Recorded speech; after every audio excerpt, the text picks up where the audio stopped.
Hello and welcome to a new topic. What is a standard language and what is historical background of a standard language? So let's discuss each one of them in detail. A standard language, what is it? For that matter, a standard language can also be termed as a standard English. It is one of the varieties of language, and it is the variety of language that is acquired through education, schooling, and training. We continue with our ideas. A standard language. It is the variety of language that is more formal, polished, prestigious, and dignified. So what we come to know is that a standard language has its own prestigious position in the society. We continue our discussion about a standard language. It is the variety of language that forms the basis of broadcasting, such as print media, in which we have books, we have newspapers and magazines, and then we have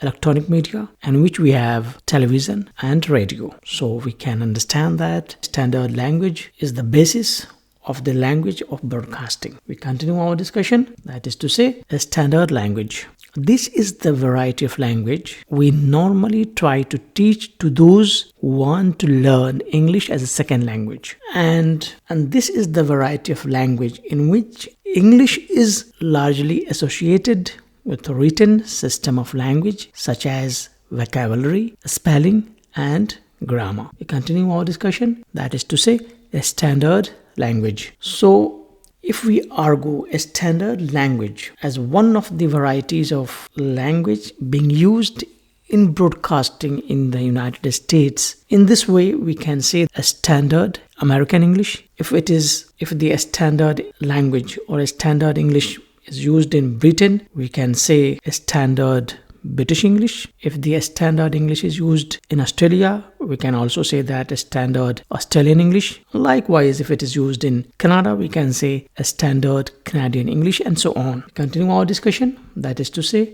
historical background of a standard English. Historical background of a standard English. It arose largely out of a series of countless historical developments, such as certain words, forms of language, usages of language happen to be accepted by educated people in position of prestige and respect in the society. A standard language, the single most important factor behind a standard language was the political, economic, and cultural influence of the educated class of people in London. And that became the basis of a standard language or a standard English. Hope you understand the concept. Thank you and goodbye.